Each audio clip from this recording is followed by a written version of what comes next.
రేణిగుంటలో జిల్లా వైద్య ఆరోగ్య శాఖ అధికారి డాక్టర్ బాలకృష్ణ నాయక్ ఆకస్మిక తనిఖీలు నిర్వహించారు. ఈ తనిఖీలో భాగంగా ఆయన మొదట రేణిగుంట పాంచాలి నగర్ ప్రాంతానికి వెళ్లి అక్కడ డ్రైనేజ్ కాలువలను పరిసరాల పరిశుభ్రతను పరిశీలించారు.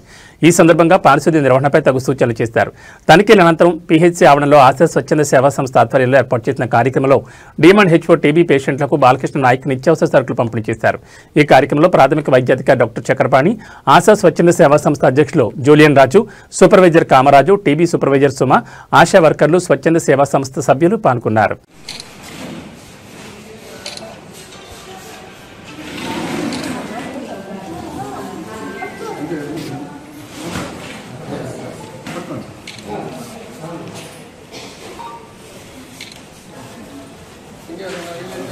నమస్కారం.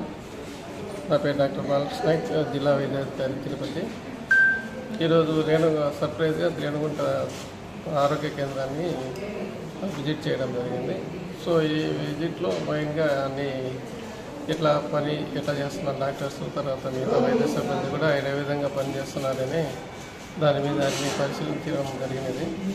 సో అదేవిధంగా ఇప్పుడు ఎక్కువగా వాటర్ బాండ్ అంటే ఇప్పుడు సీజనల్ డిసీజెస్ ఎక్కువ వస్తున్నాయి కాబట్టి దాని మీద కూడా అన్నీ చూసి ఇక్కడ నీళ్ళ వల్ల ఏ వ్యాధులు వస్తున్నాయి, తర్వాత దోమల వల్ల ఈ వెక్టర్ బాండ్ డిసీజెస్ గురించి అన్ని చూడడానికి వస్తామని విజిట్ చేయడం జరిగింది. అదే ఆ భాగంలో ఈరోజు ఈ రేణుగుంట మండలంలో 20 టీబీ అంటే క్షయవ్యాధితో బాధపడే వాళ్ళు ఉన్నారు. సో వాళ్ళు వైద్యం ట్రీట్మెంట్ ఫ్రీగా దొరుకుతుంది. దాంతోపాటు ఆశా ఫౌండేషన్ వాళ్ళ ద్వారా ఈరోజు వాళ్ళకి ఫుడ్ ప్యాకెట్స్ ఇవ్వడం జరిగింది. అందుకోసము వాళ్ళందరినీ ఇక్కడ పిలిపించి అందరినీ 20 మందికి కూడా ఫుడ్ ప్యాకెట్స్ ఇవ్వడం జరిగింది. ఇక్కడే డిస్ట్రిబ్యూట్ చేసే వాళ్ళకి.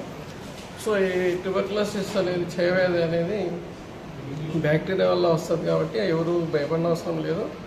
దీనికి మందులు అయితే ఖచ్చితంగా వాడాలి. మందులు వాడిన తర్వాత వాడితే ఖచ్చితంగా నయమైపోతుంది ఈ వ్యాధి, బ్యాక్టీరియా వల్ల వస్తుంది కాబట్టి. సో మందులు కరెక్ట్గా వేసుకోవాలి.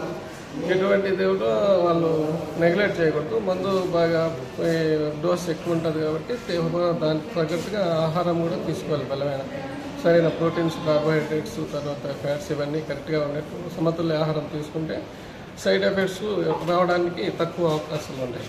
సో రాకుండా ఉండడానికి బలంగా వాతలను తట్టుకోవడానికి గవర్నమెంట్ తరఫున కూడా ప్రతి నెల వాళ్ళకి 1000 రూపాయలు వస్తుంది, 1000 రూపాయలు ఇస్తారు ఫుడ్ కోసం అని చెప్పి.